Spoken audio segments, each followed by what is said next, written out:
This week on A&N, an Adventist is awarded more than $20,000 in a religious freedom case in the U.S. The Seventh-day Adventist Church launches an updated Bible reading plan called Believe His Prophets. And the Ellen G. White estate marks the 100th anniversary of the author's death. These stories and more coming up.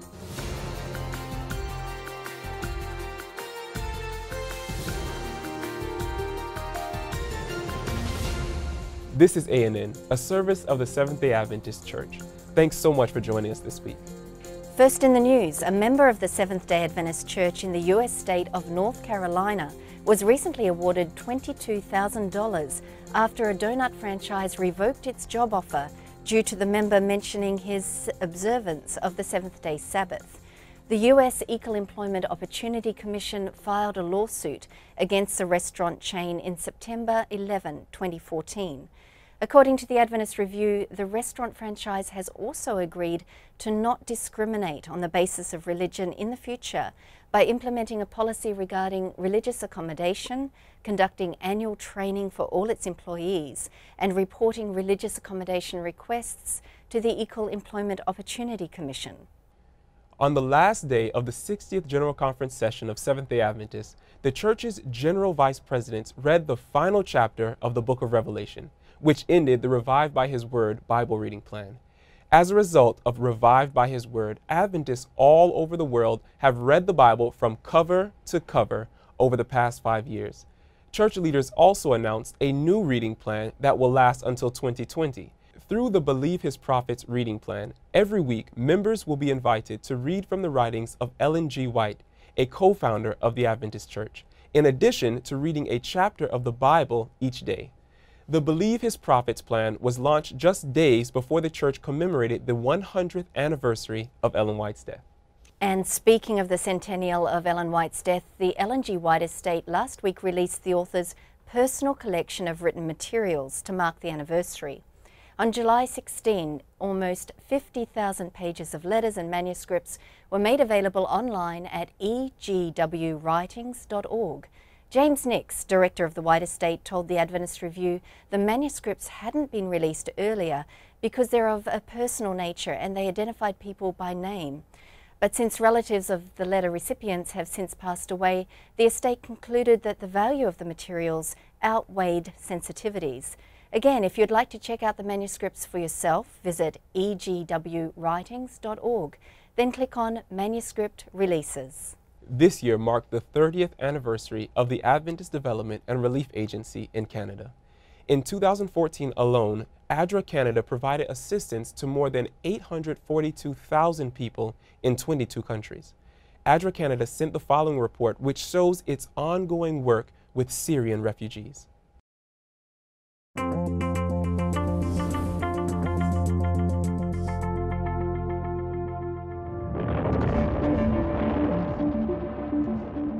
From its very beginning in 2011, the civil war in Syria has been responsible for unimaginable human tragedy. As of April 2015, it is estimated that 300,000 people have been killed. Approximately 4 million people have had to flee their homes to live as refugees in Jordan, Turkey, Iraq, Egypt, and Lebanon. Hardest hit are refugee children. Most of them are unable to attend school. Experts warn that the Syrian conflict is causing a lost generation of educated Syrians. When the conflict finally ends and the refugees are able to return home, there will be millions of youth who will lack the education and skills necessary to support themselves or their families. When the war started in our village, we continued to stay on. If we heard the bombs coming, we would go and stay in the bomb shelter. One time, when I was running through the wheat field behind our house to the bomb shelter, carrying my 2 children, a bomb flew right over our heads and landed nearby. I fell to the ground. My legs were numb. I felt cold. I thought that one of my children was dead. I screamed and cried. I felt as though the whole world could hear my scream. When the bombs started landing in our village, we moved to another town that was not being shelled. When we heard that the soldiers were coming close, we would move to another village that was safe, and then to another and another. We were always moving. We finally came to a large city where we got a call from my father, who is working here in Lebanon, telling us to get on a bus and come and live with him there. While we were coming, the bus ahead of us was shelled and the bus behind us was shelled, but we made it through.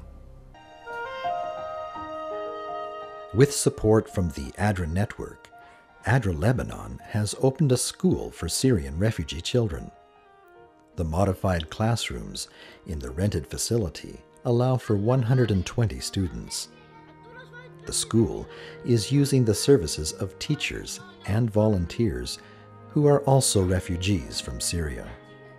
These educators can identify with the traumatic experiences that the children have gone through and are able to offer counseling and support. While a haven for the children, the rented facility is not ideal. It is located in a commercial building above a bank on a busy street.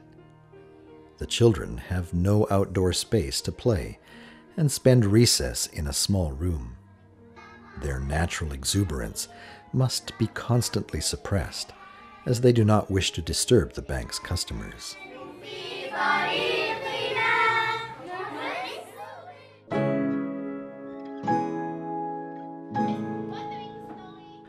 Working in Lebanon for many years, the local ADRA office is seeking to address the educational crisis for Syrian refugee children.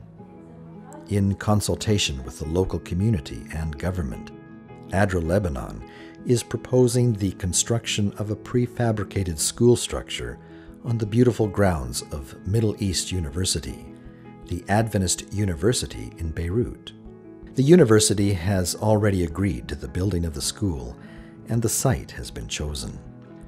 With morning and afternoon sessions, this proposed school would provide a more appropriate and spacious solution for the 120 children currently attending the ADRA school. I enjoy going to the ADRA school. I like the teachers. I like everything that I'm learning in school. I am taking classes in English, Arabic, math, art, and science. I have made 5 new friends at the school. It is my dream to grow up and be successful. I want to finish school and one day become a doctor so that I can help sick people get better. ADRA Canada is supporting this educational initiative for the children of the Syrian war. Later in today's program, we'll bring you a report from ADRA Canada that shares its work in a Rwanda refugee camp. A new association was recently established to help strengthen the network of Seventh-day Adventists who serve as public officials. Some 21 leaders from 10 nations met during General Conference session to form the World Adventist Public Officials Association, or WAPOA. The association aims to connect Adventists around the world who serve their country as elected or appointed officials. On July 8, the group of ambassadors, ministers of state, members of parliament and others discussed the challenges and the opportunities Adventists face in the public realm. Ted Wilson, president of the Seventh-day Adventist Church, encouraged the group, saying, "You are the Esthers, the Josephs, the Daniels of our world. You make a difference in an arena that most of us can never touch. And never forget, you are there for a purpose. You are where God has placed you." Senator Floyd Morris, Senate President of Jamaica, was voted as the first president of WAPOA, and Philippine Ambassador to Papua New Guinea, Bienvenido Tajano, was chosen to serve as the association's secretary. Damaris Moracu, President of the Religious Liberty Commission of the Brazilian Bar Association's Sao Paulo division, was selected as its public relations officer. An Adventist artist who transforms rooms with bright wall paintings recently toured Papua New Guinea to use her art to bring smiles to children.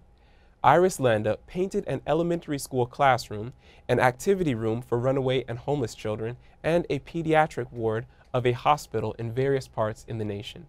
Landa began painting to help her cope with the loss of her husband. Since then, Landa has painted 27 rooms in 10 countries and has brought inspiration and encouragement to hundreds of people.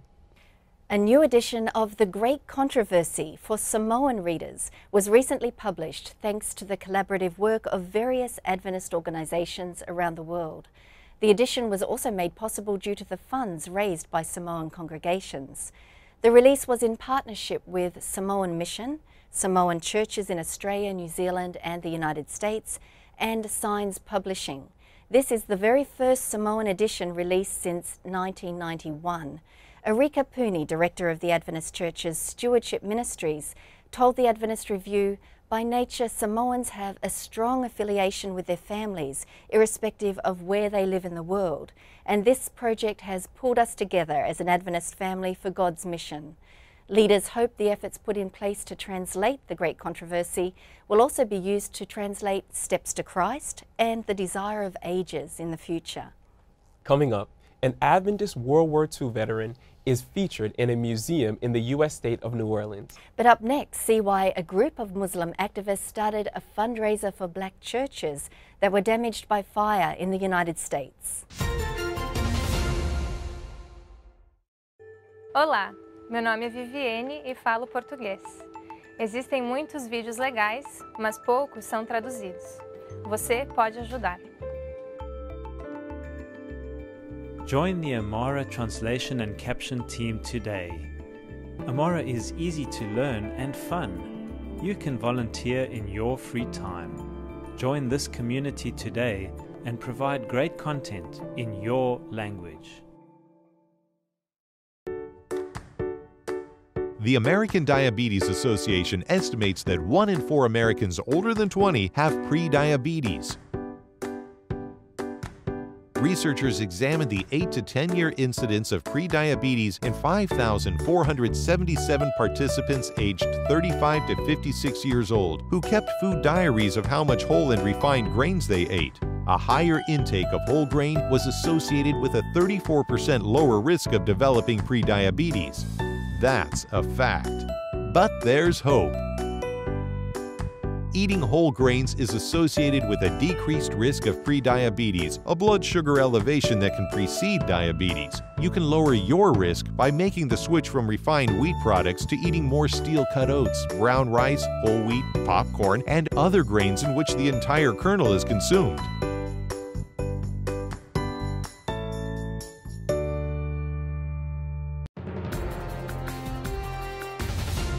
Welcome back. And now we have more news from our global church community.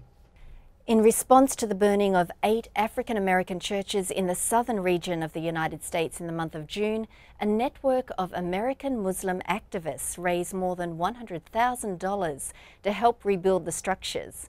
The churches, including the College Hill Seventh-day Adventist Church in the U.S. state of Tennessee, caught fire within the span of 10 days after 9 people were killed in the Emmanuel AME Church in Charleston, South Carolina. While some of the fires resulted from arson, others are still pending investigation. On the website for the Respond with Love campaign, its organizer, Fatima Knight, said, "As Muslims, we know the importance of protecting the vulnerable and respecting people who call on God in their various tongues. We want for others what we want for ourselves, the right to worship without intimidation, the right to safety, and the right to property." The fundraiser was also conducted in partnership with the Muslim Ark, the Arab American Association of New York, and the Ummah Wide. In the U.S. state of Louisiana, a museum about the Second World War recently opened an exhibit that highlights African Americans who served their nation abroad, but also faced severe discrimination at home. The Fighting for the Right to Fight, the African American Experience in World War II, also features stories about Tuskegee Airmen who were the first black pilots to serve in the U.S. military. One of the veterans featured is Rothacker Smith, a Seventh-day Adventist, who was a conscientious objector and served as a medic. In a video that's shown in the exhibit, Smith recalls his experiences in the segregated 92nd Infantry Division, which served in southern Italy. According to the Post and Courier newspaper, Smith was captured by the Germans as a prisoner of war until his release on April 29 in 1945. Smith gave the museum his wool undershirt that he wore during his captivity. During General Conference session, tens of thousands of members from around the world worshipped together side by side in a manner that some likened to what heaven will be like. A particularly moving story emerged from visitors who hailed from Eastern Europe. Draped over the balcony on the 5th level of the Alamodrome, where many of the session's programs took place, attendees could see 6 flags stitched together. The flags represented the 6 nations that were at one time collectively known as Yugoslavia. The nations are Bosnia, Croatia, Macedonia, Serbia, Montenegro and Slovenia. The division of Yugoslavia in the 1980s still wears heavily on its residents, who lost loved ones at their homes and livelihoods during the political turmoil. Despite political differences between the nations, though, members from the former Yugoslavia were still able to worship together with their brothers and sisters in Christ. Earlier this month, a tornado severely damaged an Adventist elementary school in the U.S. state of Pennsylvania. The storm hit Blue Mountain Seventh-day Adventist Elementary School on July 9. High winds blew off the school's roof, destroyed the gym, and knocked down numerous walls. The school's principal, Rachel Wardeck, was alone in the building at the time of the storm, but survived without serious injuries. Since the tornado, various local businesses have donated materials and supplies, including water, tarps, and even food for volunteers who are cleaning up the schools. The school is scheduled to open as scheduled for the upcoming year on August 18. Classes will take place on the campus of Blue Mountain Academy, which is across the street from the elementary school. Blue Mountain Elementary School has served its local area since 1954. While delegates and members were attending daily programs and business sessions during General Conference session, more than 500 Adventist youth were learning how to make positive changes in their communities through a tandem program. Participants of Youth Impact San Antonio completed 14 projects around the city. They distributed more than 2,000 bottles of water and distributed 750 hygiene packs. Youth Impact also featured presentations from prominent Adventist speakers, including Jose Rojas and David Asherik. The aim of Youth Impact was to inspire young adults from all around the world to make a big difference in the lives of people living in San Antonio and in their local towns, villages, and cities. After almost losing his job for his commitment to honor the Sabbath, a constitutional court in Costa Rica granted an Adventist traffic officer an exemption from working on Saturdays. Paul Rivera Nunez has worked as a traffic police officer in the Cartago province of Costa Rica since 2013. Earlier this year, he was told he could no longer work as an officer if he couldn't work on Saturdays after May 11. Rivera appealed to the Constitutional Court with the assistance of a local Adventist Religious Liberty office. Shortly after the case was submitted, the court granted protection for Rivera to keep his job while continuing to observe the Seventh-day Sabbath. We'll be right back after the break with our weekly features.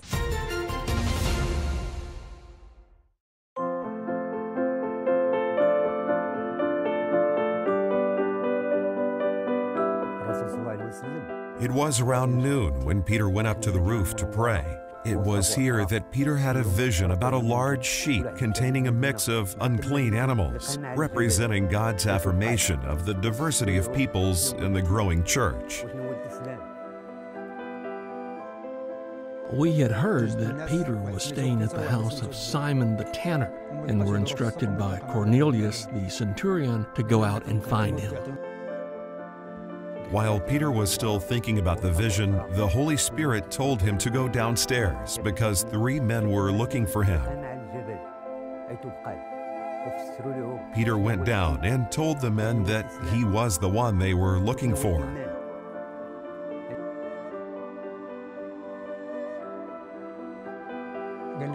We then told Peter that Cornelius the centurion had been told by an angel that Peter would come and see him at his house. So, unbeknown to Peter, Cornelius was already expecting his visit to Caesarea. What happened here was quite unusual, just the fact that Peter entered the house. Remember that it was against the law for a Jew to associate with or visit a Gentile. Cornelius told Peter how 3 days earlier he had been praying in his house when an angel had appeared before him. Peter shared with Cornelius his new understanding that God does not show favoritism and is the Lord of all. This was a real turning point.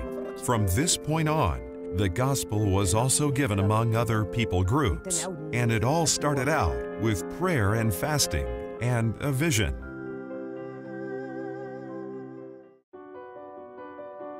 My daughter was sick, and she had to go to the hospital. And I was still working outside of the home. So my job, they didn't trust me. They felt that I wanted to stay home so bad with my kids that I would lie, or I would, cheat their time in order to be home with my children. And when people don't trust you like that at a job, that just makes you feel like, why should I even be here? So again, I prayed and I asked God to just please help me out of this situation. Please, I know you know the answer. I don't know what else I could do.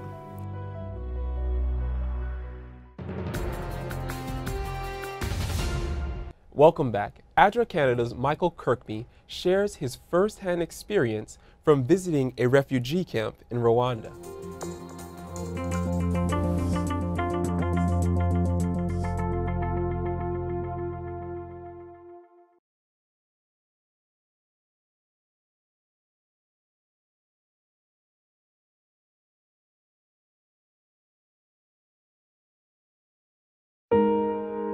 First time I had ever visited a refugee camp was last month in Rwanda.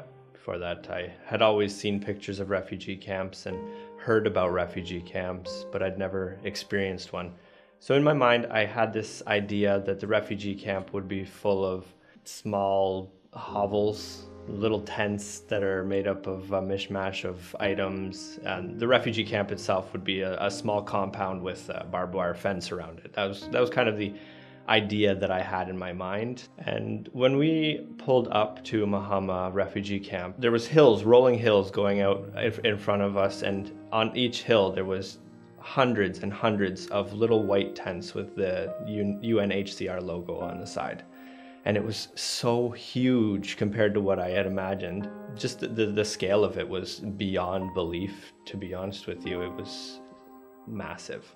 While wandering around the camp, I was mainly surprised at the amount of children there were. There were so many children. When we talked to the logistics coordinator, he informed us that of the 23,000 people that were at the camp, there were 12,000 children, so about 50%. There were so many children, and I think the fact that I had a camera on me was kind of a novelty for them, because they mobbed me. They were following me around everywhere. They all wanted their picture taken. They all wanted to be on video, and when I showed them their pictures, they got very excited and started cheering and screaming and singing and clapping, and it was a fun experience for them and for me as well, and they were all smiling and really happy.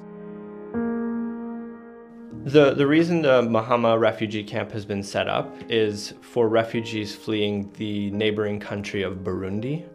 Burundi is currently in the middle of some civil struggles. From the stories that we were told, a lot of people have had their lives threatened and have had to flee the country. One older woman we spoke to, her name was Console, and she had actually been detained at the border, and when they released her again, she and some family members and other people she was traveling with, they snuck across the border at 10 p.m. in the cover of darkness. And from there they were able to make it to a transit camp and then eventually on into Mahama refugee camp. ADRA is in charge of the logistics at Mahama refugee camp. So that means that they're in charge of distributing all food, all tents, all non-food items, so water, jerry cans for water. UNHCR is the main supporter, and ADRA is the implementing partner. ADRA takes care of making sure people have housing, making sure people have food, making sure people have water and any other items that they need to live a semi-decent life. I think it's important that ADRA helps refugees because of the fact that these people have been forced from their homes. They have lost everything. What ADRA is doing there in Rwanda for these Burundian refugees is extremely important. It helps keep them living.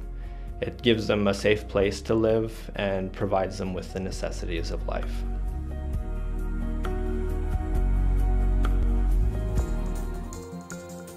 Now let's turn to Benjamin Baker for a look at Adventist history. Welcome to This Week in Adventist History. On July 19, 1915, tragedy visited the church's world headquarters in Tacoma Park, Maryland. A.J.S. Bordeaux and 15-year-old Edwin Andrews, sons and grandsons of Adventism's earliest pioneers, were standing next to a tree that was struck by lightning. Both were instantly killed. Bordeaux's 10-year-old daughter, Marguerite, was also electrocuted and suffered third-degree burns, but survived. One church leader called this, quote, one of the saddest accidents that has ever taken place at the headquarters of our work. But although this week saw a tragedy involving Christian young people, it also saw their triumph. For it was on the evening of July 22 in 1969 that approximately 13,000 Adventist youth, the same age as Edwin Andrews and Marguerite Bordeaux, from the then 11 world divisions, converged on Zurich, Switzerland for the first ever Adventist World Youth Congress. The motto of the 5-day gathering, Christ says, "Follow me." As you can see from the photos, the days were packed with young people telling what God was doing in their lives and their peers' lives, in their part of the world, in the innovative and creative way that young people specialize in. Top church leaders stressed to them that they had a central place in God's plan and that they were the now generation. In fact, that first World Youth Congress was pivotal for the teenagers of that day, thousands of whom now currently occupy church leadership positions across the globe and have been vital in growing God's movement from almost 2 million at the time to 18.5 million today. Thanks for watching This Week in Adventist History. Thanks for watching ANN. Join us next week for more news from the headquarters of the Seventh-day Adventist Church. In the meantime, join our global conversation on Facebook, Twitter and Instagram. You can connect with Adventists worldwide through more stories, photos and videos. Visit Facebook/Adventist News, Twitter/Adventist Church, and Instagram @Adventist Church. Our good news for this week comes from the book of 1 Thessalonians, chapter 5, verses 16 through 18. The passage says, "Always be joyful, never stop praying, be thankful in all circumstances, for this is God's will for you who belong to Christ Jesus." And that's our program for this week. Remember, you can always visit news.adventist.org for daily news and videos. Until next time, God bless. Take care.